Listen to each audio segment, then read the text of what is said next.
Hi everyone, it's Amber here from A.jasmine English, and today we're going to look at different ways and more meaningful ways we can say I'm sorry.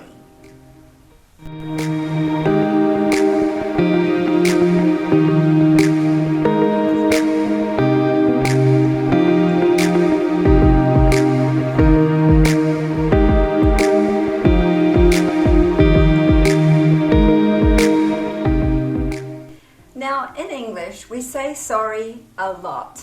In fact, I'm sorry gets overused. We use it too much sometimes.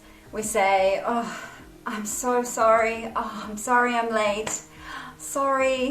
Oh, I'm so sorry.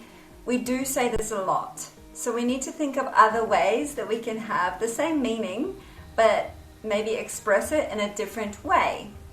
So when you really mean you're sorry, oh, I'm sorry, you've done something like you've made a mistake or you have made something happen that's not quite what you wanted, you can say something that's more meaningful. You can be stronger in how you say, I'm sorry.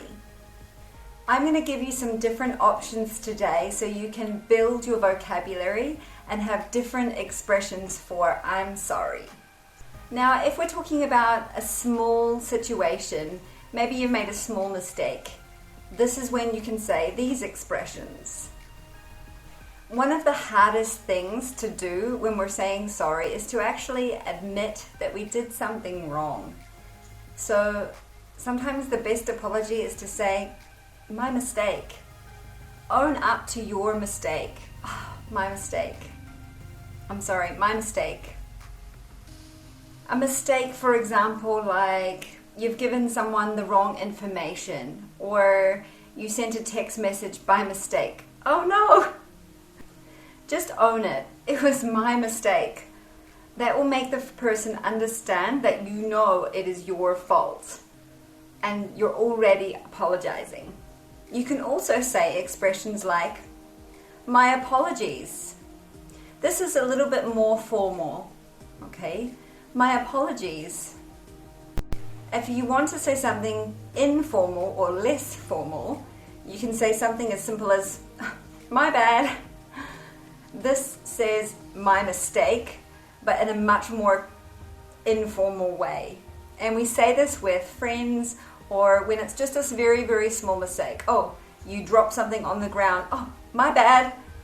Or you tell someone the wrong time. Oh, my bad. Oh, it's actually 5 o'clock. This is a very short, sweet way to say I'm very sorry. And it's very common. You're basically saying, oh, my mistake. And you're just owning it. You're saying like, I know I did something wrong. So all of these situations are used when we have a smaller problem, something that's not too big. Something like you're late for a meeting or you forget to do your homework or you put milk in someone's coffee. Oh no! And you have to make the coffee again. Don't use my bad when you have made a very big mistake. This is something you need to own up to with a more formal way. So if it's a really big mistake, my bad is not correct. So when you have made a big mistake, what can you say to say I'm sorry? You need to say something a bit more meaningful. You could say, I owe you an apology. I owe you an apology for not telling you the right time. I owe you an apology for forgetting your birthday. Or I could say, I want to apologize. Both of these expressions are used to show that you're very serious and you really mean that you are very sorry. They feel very genuine and very formal. I want to apologize. I owe you an apology. To sound formal and professional, these are a very good option.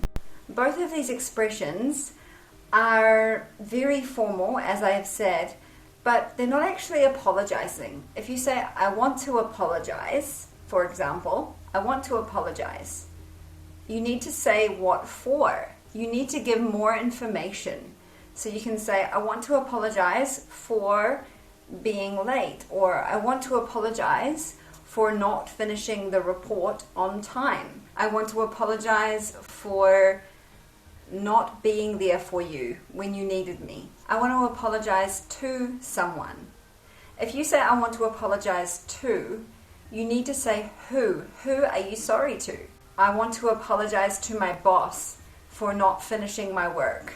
I want to apologize to my mum for being really naughty. I want to apologize to my colleague for not making time to help her.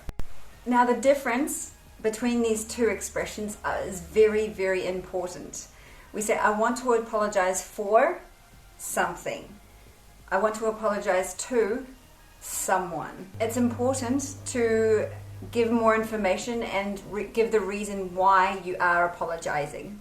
Now, if we think of a problem that's been even bigger, you've made a really, really big mistake. For example, at work, you have done something that has resulted in causing a big problem for your manager, for your boss. Well, in these situations, you need even more formal language that's going to express or tell someone how deeply or how strongly you feel so sorry for something. I sincerely apologize. I sincerely apologize for my behavior. I sincerely apologize for giving you the wrong statistics. I sincerely apologize for my behavior. You can also say, I take full responsibility for my actions. I take full responsibility for the problems. I take full responsibility for what happened. You might even want to say, I'm embarrassed about something.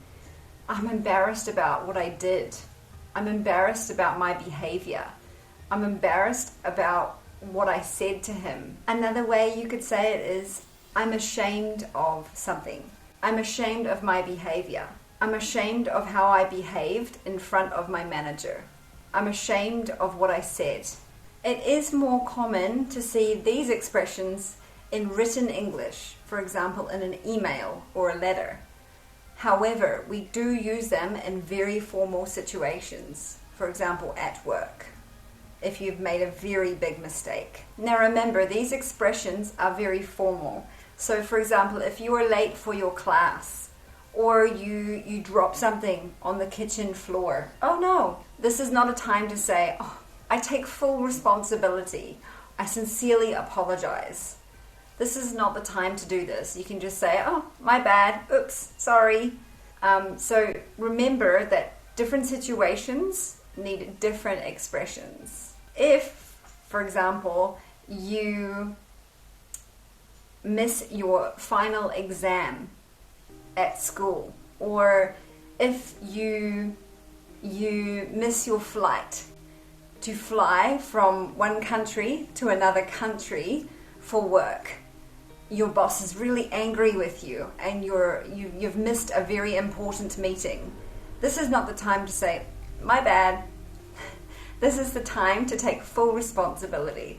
Oh, I sincerely apologize. I know this has caused a lot of problems and this is going to cost the company some money. Okay, so this is a very formal situation in the professional world where you would need to apologize a bit more genuinely.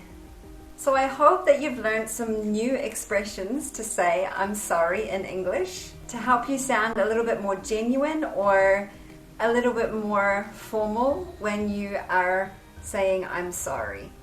Comment below and tell me one thing that you've had to apologize for in the past. Thank you very much for watching. Make sure that you have followed my Instagram, A.jasmine English, and my Facebook, A.jasmine English, to learn more and to see more lessons. Thanks for watching this lesson. Please stay tuned for my next lesson very soon.